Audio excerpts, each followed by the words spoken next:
1 ઓક્ટોબરથી કારોબારીઓ માટે જીએસટીના નિયમ અને કાયદામાં ફેરફાર થઈ રહ્યા છે। આમાં અમુક નિયમ ટેક્સ પેયર્સની સરળતા માટે લાગુ થઈ રહ્યા છે, તો અમુક કમ્પ્લાયન્સ એટલે કે કડક વલણ વધારવાના હેતુથી। કયા છે આ જીએસટીના નિયમો? વિગતો લઈએ સહયોગી કરણ નેગાંધી પાસેથી।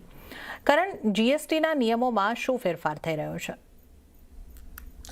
જી, તો આવતીકાલથી એટલે કે 1 ઓક્ટોબરથી જીએસટીના નિયમો છે તેમાં એક મોટા ફેરફારો થવા જઈ રહ્યા છે। હવે આ શું છે તેની વિગતો લઈએ તો કારોબારીઓ માટે ઓટોમેટિક રિફંડની જે સિસ્ટમ છે તે લાગુ કરવામાં આવશે 1 ઓક્ટોબરથી। સાથે જ આઈટીસી એટલે કે ઇનપુટ ટેક્સ ક્રેડિટની જે બેનિફિટ છે તેમાં 90% સુધીનું રિફંડ જે છે તે હવે કારોબારીઓને મળી શકશે। સાથે જ હવે એક કમ્પ્લાયન્સનો ઇશ્યુ અહીંયા હતો કે આધાર ઓથેન્ટિકેશન બધા કારોબારીઓનું નહોતું, તો હવે એ 1 ઓક્ટોબરથી ફરજિયાત થઈ જશે। સાથે જ પાન મસાલા, તમાકુ જેવા જે ઉત્પાદનો છે, સીન પ્રોડક્ટ્સ છે, તેના પર કોઈ પણ પ્રકારની જે રિફંડ છે તે નહીં આપવામાં આવે। તો આ લિસ્ટમાં, નો રિફંડ લિસ્ટમાં એસેન્શિયલ ઓઇલ અને એરિકા નટ્સનો પણ સમાવેશ થાય છે। સાથે જ ટ્રેક અને ટ્રેસ મિકેનિઝમ હેઠળ અપીલ માટેની જે ડિપોઝિટ છે તે પણ ઘટશે। અને જો તમને કોઈ પેનલ્ટી મળી છે જીએસટી વિભાગ તરફથી, તો તેના વિરુદ્ધ જો તમે અપીલ કરો છો તો પહેલાં તમારે 25% જેટલી ડિપોઝિટ જમા કરવી પડતી હતી એ પેનલ્ટી ફીઝની, હવે તમારે માત્ર ને માત્ર 10% જ આ ફી જે છે તે જમા કરવી પડશે। સાથે જ હવે ક્રેડિટ નોટ માટે ઇનપુટ ટેક્સ ક્રેડિટ પરત કરવાની જે વ્યવસ્થા છે તે પણ લાગુ કરવામાં આવી છે। આઈટીસીનો જે ફાયદો છે તેને લઈને રજિસ્ટર્ડ સપ્લાયર છે તેને પરત કરવું જરૂરી રહેશે। એટલે કે હવે જે નાના મોટા ઇસ્યુ થતા હતા તેને સ્ટ્રીમલાઇન કરવાની પણ વાત અહીંયાથી છે। સાથે જ ઈ કોમર્સ માટે થોડાક નિયમો કડક કરવામાં આવ્યા છે। ઈ કોમર્સ ઓપરેટર્સ પર સપ્લાય નિયમમાં જે ઉલ્લંઘન થતા હતા તેના પર હવે કડક વલણ જે છે તે સરકાર અહીંયાથી અપનાવવાની છે। સાથે જ અનરજિસ્ટર્ડ અથવા તો કોમ્પોઝિશન ટ્રેડરની જો કોઈ ભૂલ પકડાશે ઈ કોમર્સ પ્લેટફોર્મ પર, તો તેના માટે ઈ કોમર્સ પ્લેટફોર્મને 20,000 સુધીનો દંડ ભરવો પડી શકે છે। તો આ જે છે તે મોટા ફેરફારો આવતીકાલથી જીએસટીમાં લાગુ થવા જઈ રહ્યા છે।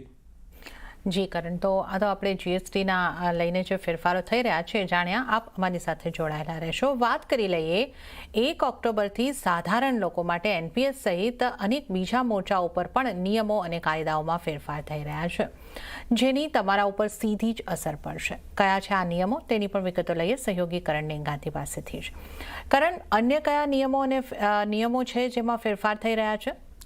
જી, તો સૌથી પહેલાં તો એનપીએસમાં જે છે તે આવતીકાલે મોટો ફેરફાર થવા જઈ રહ્યો છે। હવે એનપીએસ હેઠળ ઇક્વિટીમાં 100% રોકાણને મંજૂરી આપવામાં આવી છે। જે નવો નિયમ છે આવતીકાલથી લાગુ થઈ જશે 1 ઓક્ટોબરથી। સાથે જ બિનસરકારી જે સબસ્ક્રાઇબર્સ છે તેમને આ જે ઓપોર્ચ્યુનિટી છે તે વધુ રિટર્ન મેળવવા માટે આપવામાં આવી છે।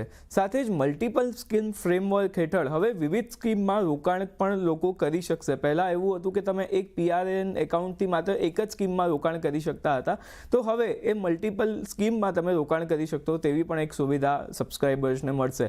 સાથે જ હવે જે એનપીએસના સબસ્ક્રાઇબર્સ છે તેમને સ્કીમથી 15 વર્ષ બાદ એક્ઝિટનું પણ એક વિકલ્પ જે છે તે આપવામાં આવશે।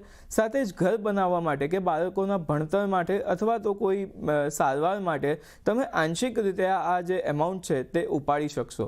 સાથે જ હવે અન્ય એનપીએસ સિવાયના કયા નિયમોમાં ફેરફાર થવા જઈ રહ્યો છે 1 ઓક્ટોબરથી તેના પર નજર કરીએ તો હવે યુપીઆઈ પુલ ટ્રાન્ઝેક્શન જે છે, એટલે કે જે આપણે પૈસા માંગનારી સુવિધા હતી તે હવે અહીંયાથી બંધ કરી દેવામાં આવી છે। સાથે જ ઓનલાઈન ફ્રોડ રોકવા માટે સેફ ડિજિટલ ટ્રાન્ઝેક્શનનો જે છે તે હેતુ સાથે આ સુવિધા બંધ કરવાની હોવાનું સરકાર કહી રહી છે।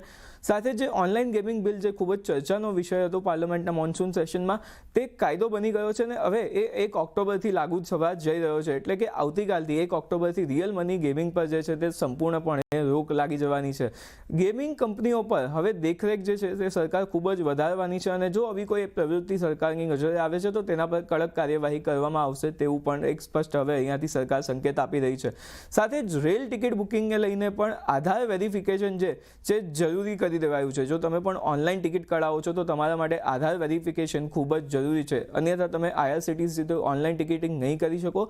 સાથે જે બુકિંગ ખુલતાની 15 મિનિટ થશે, જ્યારે બુકિંગ ખુલતું હોય છે ત્યારે માત્ર ને માત્ર વેરીફાઈડ યુઝર્સ જે છે તે જ રિઝર્વેશન કરાવી શકશે પહેલી 15 મિનિટમાં। એટલે જો તમે આઈઆરસીટીસીનું જે એકાઉન્ટ છે તમારું એ આધાર કાર્ડ સાથે લિંક નથી કર્યું તો તમારે સૌથી પહેલાં એ કરવું જોઈએ।